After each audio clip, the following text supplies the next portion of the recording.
Terror strikes Barcelona as a van plows through a crowded pedestrian plaza, killing at least 13 people. Hello, I'm Anand Naidu, and this is The Heat.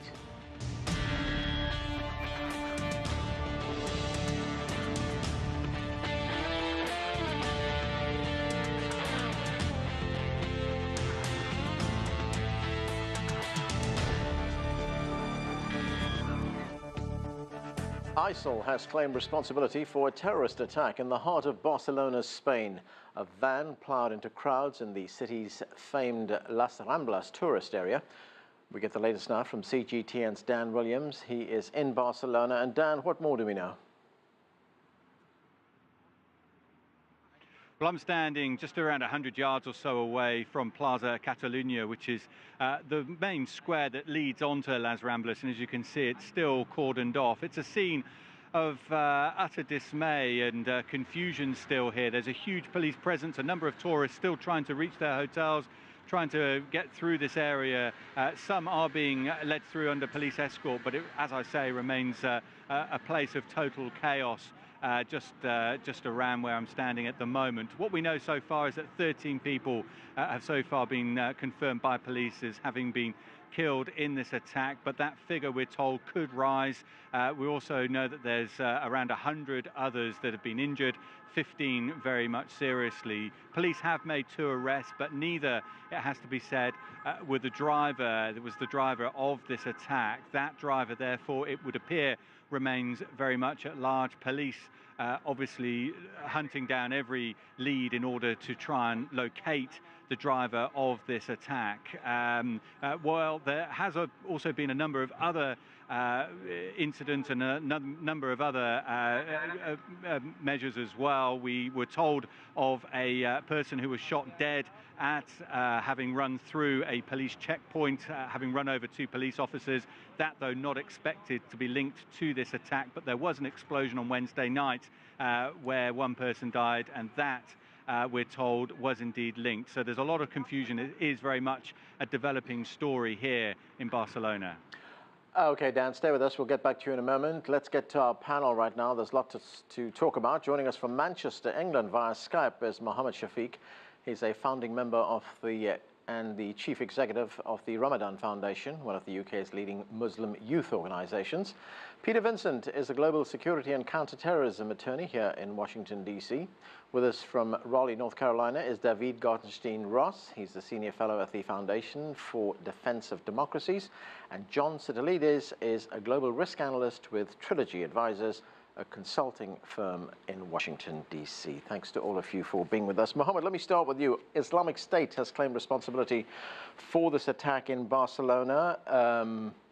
What do you make of that claim, and why is IS, or ISIL, as it's known as well, targeting Spain?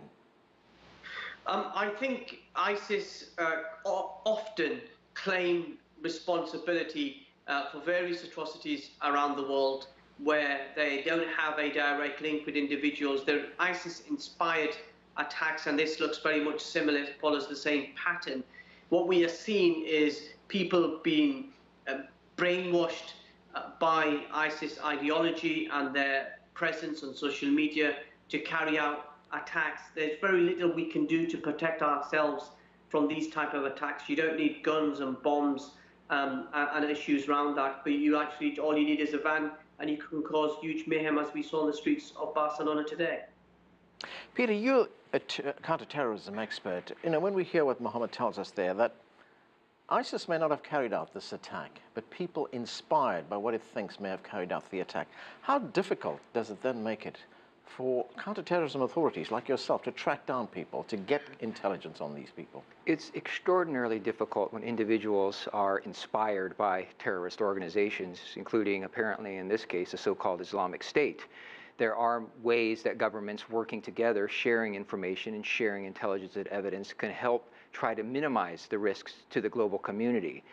Always, whether they're allegedly acting on their own, what I always refer to as lone rats, they often still have relationships, familial relationships, work relationships, friends, and perhaps co-conspirators that can provide a great deal of intelligence to the intelligence services in the particular country that has suffered a terrorist attack, this case, of course, in Spain, and that information is shared broadly across the global law enforcement and intelligence community in order to look for clues. Because I'm wondering, you can track an information trail, but if someone's sitting in his bedroom on the internet or in his basement on the internet, inspired by ISIL, that's very hard. It's extraordinarily hard, and I agree completely with Mohammed in that that particular individual, if he or she is truly a lone wolf, is very hard to detect, other than perhaps if he or she was less than serious about their tradecraft and were tweeting out or putting messages on Facebook or other social media. It's hard to detect where there might be a risk, and it's also hard if he or she is truly a lone wolf to track their whereabouts, because if they have a great deal of tradecraft discipline, then they, of course, are being very cautious about who they're talking to, what they're saying, and especially on social media. David, what do you make of the area in Barcelona that was targeted? This is Las Ramblas. It's a very popular tourist area. I've been there myself. You know, literally hundreds of people there at any time, people from all over the world. What do you make of the fact that tourists seem to have been targeted? It's something that we're going to see, and we have seen a lot. One of the reasons to target tourists is because for an area like this, tourism is inherently wedded to the economy. ISIS, in some of their guides on killing people with vehicular attacks, have actually focused in on tourist areas which have a lot of foot traffic, because you'll be able to get big bang for your buck, essentially. You'll be able to hit a lot of people with a car. And in one of their guides, they especially talk about how if you can get to an area where generally vehicular traffic doesn't go, that's especially good in terms of being able to kill people. One thing I should mention, though, with respect to the previous discussion, is that we haven't seen that many lone wolf attacks. If you actually look at the model that ISIS is using, they're using a model called the virtual planner model, where people, generally speaking, in these European attacks have been connected to ISIS planners who have helped them to formulate their attacks. In this case, obviously, you had 3 attackers, not just a single attacker, but men like Rashid Kassim, the Frenchman, who helped to get people to formulate attacks, like the one in France where a priest's throat was slit in the middle of a service. Last year, the Ansbach attack in Germany, and other attacks, which initially appeared to be lone attackers. We actually have seen not only ISIS be able to show their video, but we've been able to see that ISIS planners were involved, and it's end-to-end encryption, that boom in being able to communicate securely, that has helped ISIS to really revolutionize the process of inspiring people to attack, guiding them, and even providing them sometimes with technical advice. John, something else that must be a big challenge for law enforcement authorities, and this is the method in which these attacks are being carried out. They're using cars, they're using trucks. These are things which, are not suspicious. They're on the street and suddenly they plow into a crowd. We've got this truck plowing into a crowd, weaving left to right, as we understand, to cause maximum injuries, maximum death, maximum damage. What do we make of this change in tactics? Well, the tricky part for the West is going to be how to adapt to this and allow for the kinds of freedoms that we ensure and enshrine in Western societies. We don't want to see a situation on where we're going to have security clampdowns of a magnitude that are currently unimaginable in order to protect large population segments. So it's going to still count on counterterrorism to the maximum effectiveness possible to continue to monitor populations, to monitor the radicalized mosques, to gather intelligence from leaders in the various Muslim communities. And in a place like Barcelona, we have the city that maybe had the largest concentration of radicalized mosques in all of Spain.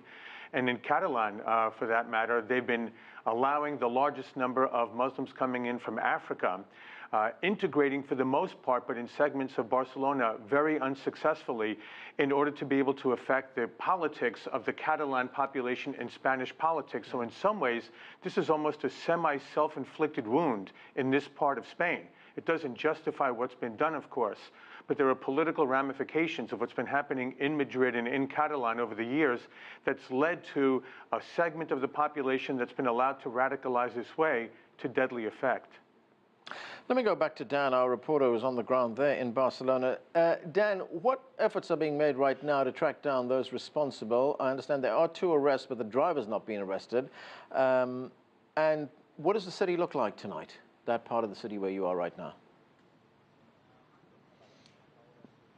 Yeah, absolutely. Well, the key focus is, of course, on the driver. The police say that, according to their information, that they do not believe that the driver is armed. But of course, until that person has been found, then this manhunt will continue, of course. I can just say that here that rows of police vans have just left this square, just as we were talking a little earlier. So it would seem as though that the focus is perhaps moving away from here. They're allowing tourists under police guard to return to the area. So we would imagine that police authorities would see it that the driver has somehow moved away from this location, or perhaps they have different information as well. Of course, it's very difficult at this stage to speculate as to exactly what is taking place there. But what I can tell you is that this is a scene of complete and utter disbelief almost. I just walked out of a hotel from just across the way there, and it's being used almost as a kind of a treatment area. And there were 4 or 5 people just holding each other, just stunned, just in complete disbelief as to what they've clearly witnessed, this horrific attack that's occurred here in Barcelona, of course. And Barcelona as a city has escaped much of any serious terrorism incidents over the years, but this evening here in Barcelona, they are very much aware that the horrors of terrorism have come here to their doorstep.